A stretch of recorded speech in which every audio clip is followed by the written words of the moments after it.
Tonight on Evening, a well-loved Seattle indie band is back. It's odd to be back on stage together after so long, but I gotta say, like, as soon as we hit the first chord, it was just like, oh, this is exactly as it should be. The hottest cocktails of the summer and how to make them. And discover a vintage store well worth a road trip to the Washington coast. Come in, don't be afraid of the clown, come in.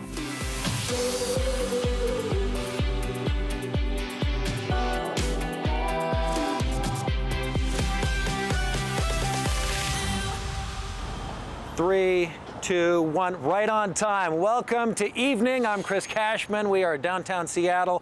Do not attempt to adjust your television set. This former Bed Bath & Beyond really leaning in on the Beyond part. Now, a thriving new life is Cannonball Arts, this incredible visual, eye-popping, artistic playground. They've traded in the toasters and towels for paint and pixels. Seattle's largest and least expected contemporary art center is now open. I'm actually at my job right now. Cannonball Arts is an incredible collaboration from the team that brings you Bumbershoot and the Muckleshoot Indian tribe. We call it Seattle's largest and least expected because while we have a lot of contemporary art, we also have all sorts of things you wouldn't expect to see in a museum, like specific virtual reality experiences, rideable soft form sculptures. Tonight on Evening. You name it, we have a little piece of it. Leave it to Seattle to take a big box store and turn it into a big box of imagination, fueled by locals. These artists are mostly local Seattleites. Many of them we found through open calls, so we put out calls to the community with fun ideas and they delivered. Others are well-known contemporary artists in our scene that we are helping to elevate and bring to the world. You could say Cannonball Arts is proof that when one store closes, another world opens.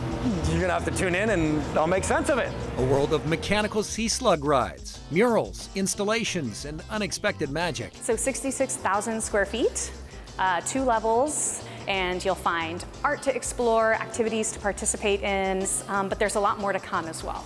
Cannonball Arts, Seattle's plunge into unfiltered artistic expression. Clearly there is a lot to see here. It is hard to describe, but easy to admire all that is Cannonball Arts. More to come as we explore the space here. Meanwhile, after a 7-year hiatus, one of Seattle's most beloved indie bands, Minus the Bear, has come out of hibernation. They did a sneaky surprise show at Sunset Tavern in Ballard, and St. Brian was there.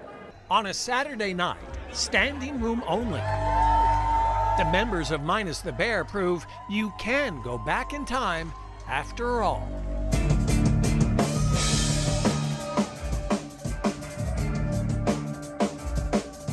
It's odd to be back on stage together after so long, but I gotta say, like, as soon as we hit the first chord, it was just like, oh, this is exactly as it should be.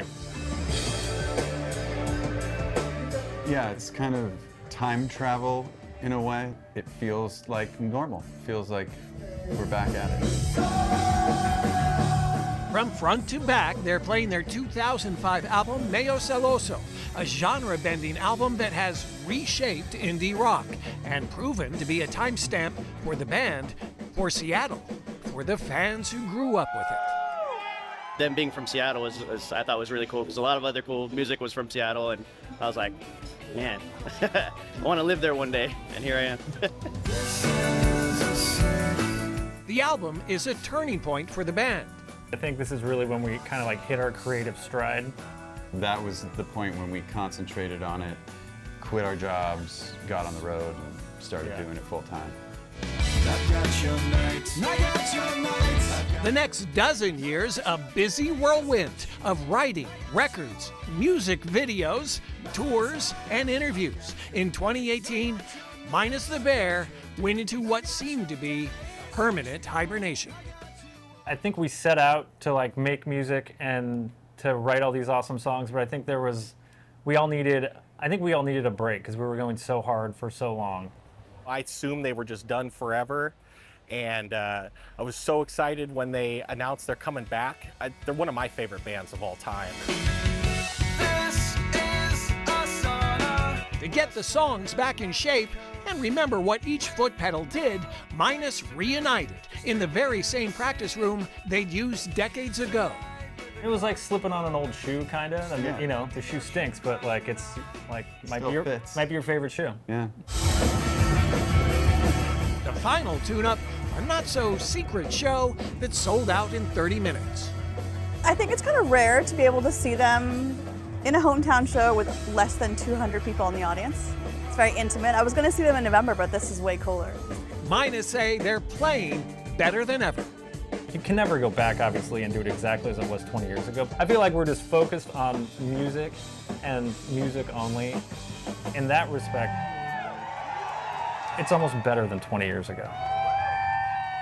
Good stuff. Thank you, Saint. If you want to see Minus the Bear, if you want to see, can you see anything? You want to see Minus the Bear? Good news, they have a show coming up. They play the Spanish Ballroom at Elks Temple in Tacoma on October 3rd, and then they're going to head off on a national tour that will end in late November with 3 consecutive gigs at the Showbox right here in Seattle.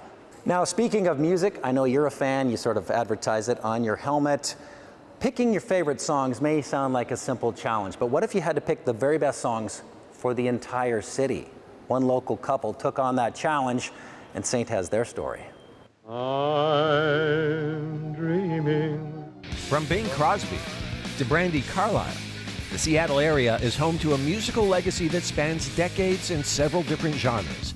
Now, a husband and wife team have taken on the task of narrowing down Seattle's vast music history to just over 100 songs.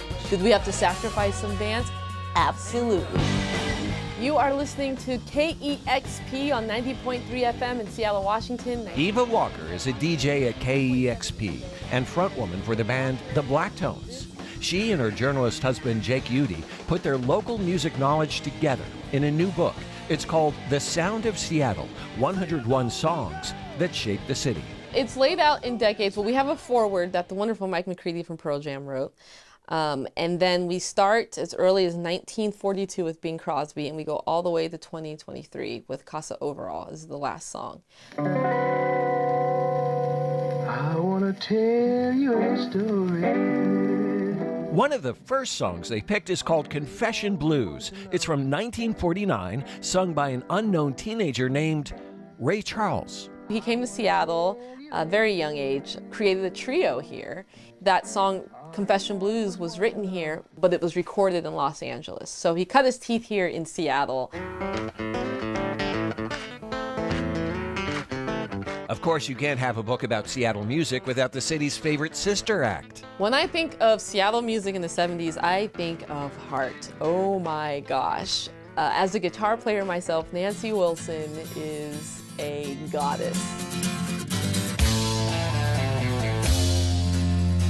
The song we chose was Crazy on You, off of the album Dreamboat Annie, which came out in 1975.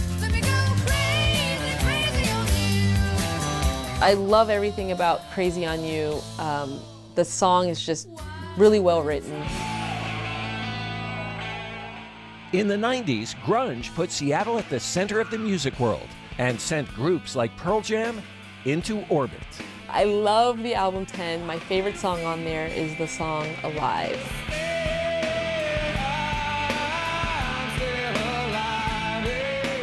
Pearl Jam, I mean, Eddie Vedder's voice is just, it's Eddie's. It's wonderful.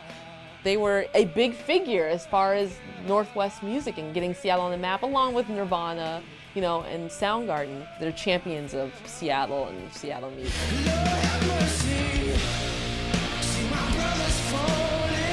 And finally, one of the songs they chose from the 2020s is Mercy by local guitar hero Aaron Jones. Aaron Jones has topped the Billboard rock charts several times. I don't know if people in Seattle are aware of that. He's a pretty big deal. He's opened for the Rolling Freaking Stones, and I'm so proud of him. And he's overcome so much. It's incredible. Whether you're a lifelong Seattleite or new to the city, The Sound of Seattle will take you on a journey through some of the songs that made Seattle a musical powerhouse.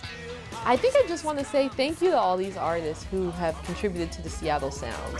This is awesome. Thank you, Saint. You can find The Sound of Seattle in your local bookstores, or of course you can order it online on Amazon. Up next, tips for creating the best summer cocktails you've ever tried. And Prince on the big screen. Wow! Local stories make a difference. That's good. With the power to enrich lives, strengthen communities, and make us smile. Evening is made possible by Primera Blue Cross. Primera Blue Cross, always in your corner.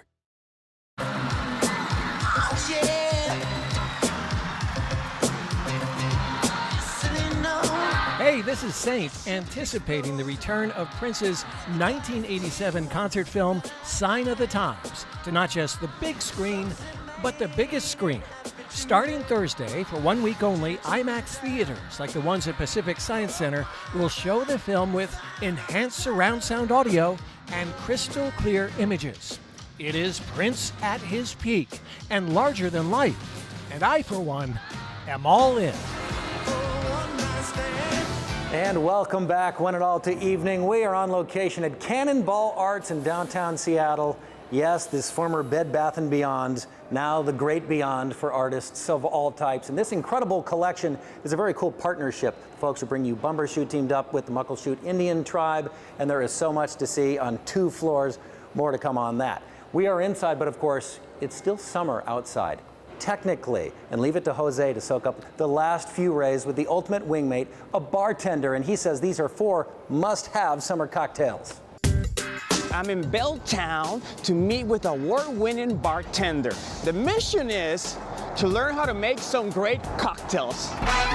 I am Kyton Blair. I am the bar manager of Roquette Bar here in Seattle, Washington. We are definitely cocktail focused and cocktail heavy. We try to push the envelope as far as flavors and drinks. We try to stay true to the classic cocktail templates, but just in different flavors. Takes a little bit of finesse. A little touch. A little touch. Today I'm going to be making 3 drinks for us. First one is called the Fall of Man. It is a light, refreshing summer drink. Involves manzanilla sherry, green apple liqueur, tequila, lime, and a cashew orgeat that we make in-house. It's gonna taste like almost a caramel apple, like a salted caramel apple, but like light and refreshing, not sweet, nice and dry. It's actually pretty tasty though. Nice, I know. Here's the list one more time to make Fall of the Man cocktail. The second drink that I'm going to be making for you is called the Paper Moon. It is Monkey 47 gin, Capico, yellow chartreuse, kiwi syrup, and lime. It tastes like biting into a fresh kiwi with honey over it. So far, this is my favorite. Take note, this is what you need to create the delicious Paper Moon. The last cocktail I will be creating for you is called the Space Coyote. It is Nuestra Soledad Mezcal, green chartreuse, poblano chili liqueur, blanc vermouth, and black lemon bitters. It tastes like a green chili over a sunset. This one, just because I saw how you did it, it seems a little dangerous. I can taste the smokiness. Grab paper and pen because the list to make the Space Coyote, it's a little long. So we've covered the more complex cocktails, but I wanted to give you a fun one that you can make at home that's a little easier. Hopefully you can replicate it at home. So the first thing we're gonna do, a little bit of Demerara syrup. So just a brown sugar Demerara syrup. The next we're gonna do is a cold brew. We'll Kettle One vodka. Mr. Black, this is Australian cold brew liqueur. If we just stop right there, we'd have a beautiful, beautiful espresso martini. If you wanna kick it up one more notch, this is Liquor 43. So we just add a splash of that in here, just a 1/4 ounce.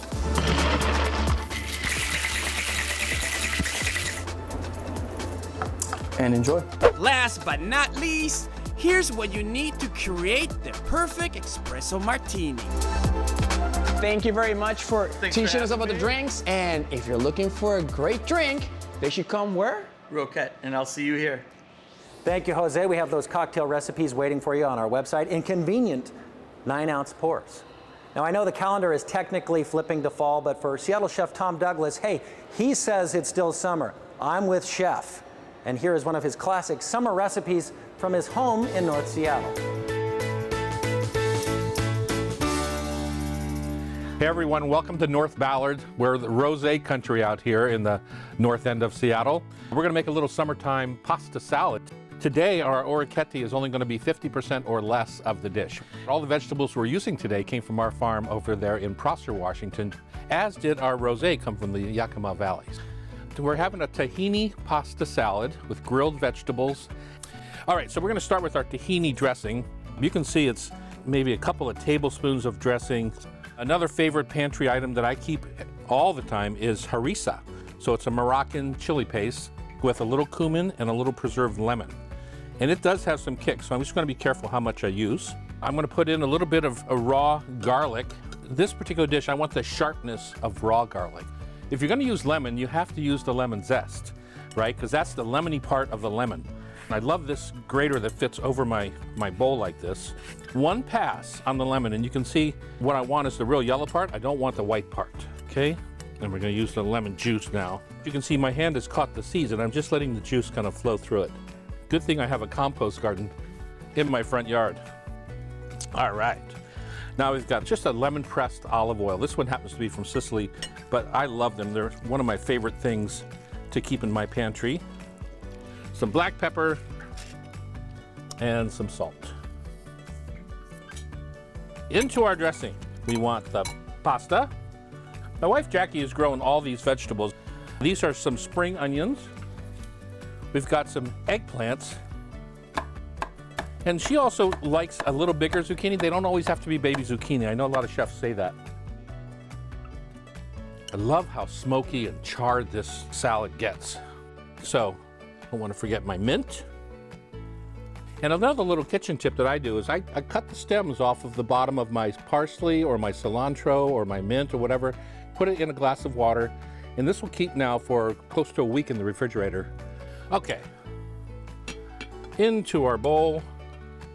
Now I'm going to put on my sheep smoked feta, which gives us more tang than the cow smoked feta. And then whatever protein you like on the pasta salad is fine. I'm using today lamb sausage. You can use a darn hot dog if you want, but I prefer not. And then I garnish with teeny tiny little fresh radishes. This is a summertime dish that's going to make your entire season. Thank you, Chef. If you're hungry, I know you're hungry, you can find his tahini pasta recipe at king5evening.com. Up next, why this store is well worth a visit to the coast. And one guy's like, oh, this should be a museum.